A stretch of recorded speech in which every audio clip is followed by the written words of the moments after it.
friends, welcome back to Coker Culture, and more importantly, welcome to another episode of the Psych Zone.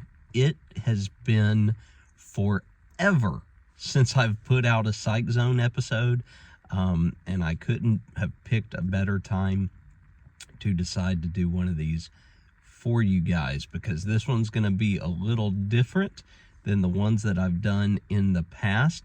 It's not just going to be a sit and get episode where I'm just talking to you the whole time. You're going to see some hands-on stuff with this one. So just to make sure I introduce myself, I'm Zach.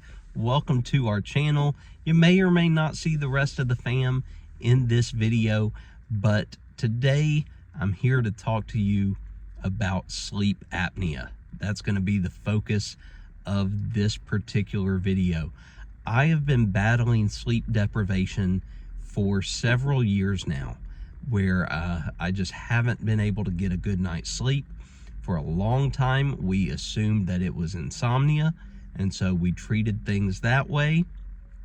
And then I was still waking up quite a bit, mainly to use the restroom, so we decided we would attack, those bladder issues and see if that would help. That really hadn't helped. Then this past August, my lack of sleep really started affecting me. I could feel it on a day-to-day basis. It was impacting my social life. It was impacting my ability to work and concentrate.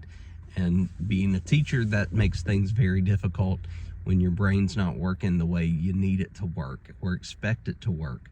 So finally got permission to do another at-home sleep test. I'd done one a few years ago.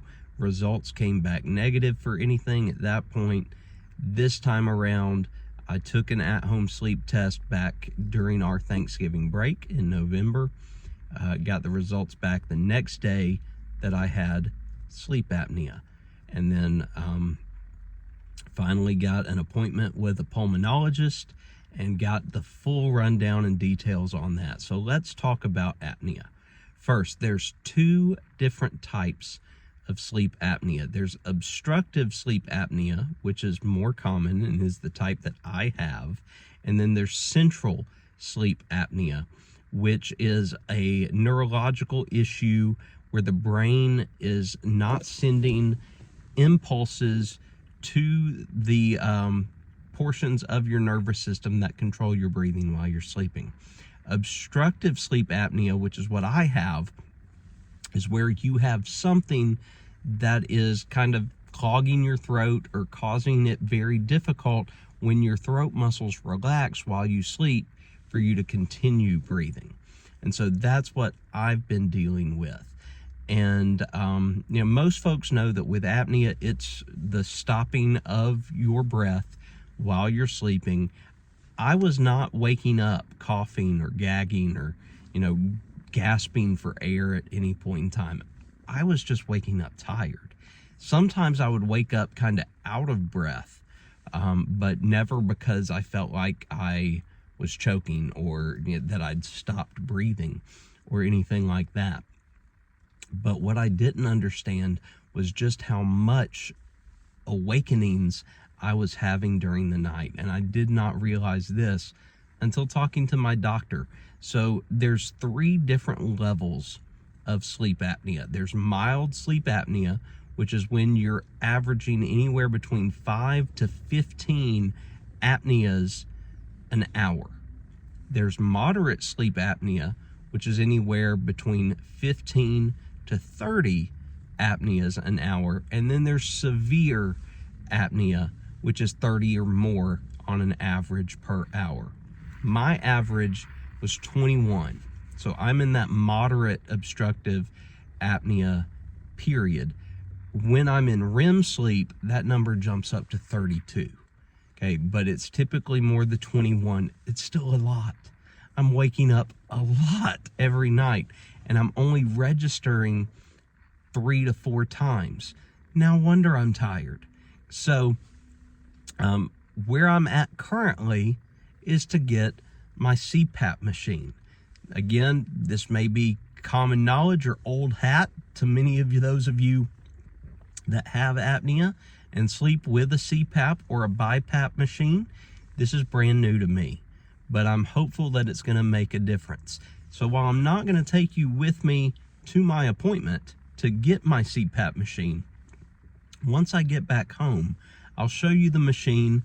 I'll talk you through the process of how it works, and then I'll show my goofy self all hooked up. And then I also want to talk to you a little bit about how I feel after using it for this first night, and then maybe after a couple nights before I put this video out there for you guys. But again, this is not only going to help my mental health, it should help my physical health as well. And I hope you'll come along with me for this ride. Let's go. Alrighty, back at home, and I've got her all set up. This is my machine. As you can see, it's very small, it's compact, and there's some neat things here. There are some settings that I could change, and then my sleep view, it tells you how long you used the machine last night. So I used it for 8 hours and 38 minutes after my first sleep, and then my mask seal was great all night. Okay, it does, the hose, as you can see, plugs in here, and then this is the portion that goes into the mask itself, which I'll show you guys that here in just a second. And then this empty portion right here is where the humidifier goes. But what is really, really neat and unexpected about this machine, I was shocked, Jess was shocked, it's quiet. This thing is silent. Like, our noisemaker is so much louder than this. Like, it's unbelievable. Everybody says that CPAP machines are so incredibly loud. Well, whatever they've done, this is quiet. So here's the humidifier. I've had it airing out today, and I have to put distilled water into it each night. And then here is the mask. I have one that goes over my nose and mouth just to be safe. I didn't know if I could trust myself with just a nose one. But when I put it on, I feel like I look like Bane. I don't know how well y'all can see it. I feel like I'm Bane from Batman. I was made in this world. You know, that kind of thing. So, my first night of sleep, it wasn't good. I'll just be straightforward with you guys. Wasn't good at all. I've got to adjust to sleeping with that thing on because it did not go well. It shows that I slept good, and on the machine, because there's an app on my phone here that shows how many times I woke up. Again, I told y'all I was averaging 21 events per hour. Last night, I only averaged 2 events per hour, so a huge difference. But I never felt like I got to sleep truly. So I'm going to put it on a little earlier tonight instead of right before I go to bed to see if maybe having it on a little longer, I'll get used to it and then can go to sleep better. We'll see. I'll let you know how tonight goes. All right, so I actually slept much better last night than the first night. I got a little more sleep, did wake up a few more times. I actually averaged a little bit more events per hour, up from 2 to 2.7, but I felt much more rested. I actually woke up exhausted because I feel like my body was telling me, hey, we need a whole lot more of that. So I can only take it day by day and hope that my nights of sleep will be more like last night's were. And if so, then might start feeling quite a bit better here in a week or so. We'll see. But thank you all so much for coming along with me as I got started with this process and saw how it went. I appreciate you guys. If you enjoyed it, please make sure to leave a like down below. And as always, any questions or comments, feel free to drop them below as well, because I love interacting with y'all. Now, for a very short community closing here at the end, but very, very humorous and only the way he can, here's my buddy Sean from Sean in Orlando. Make sure you check out his TikTok channel where he's amassed quite a following.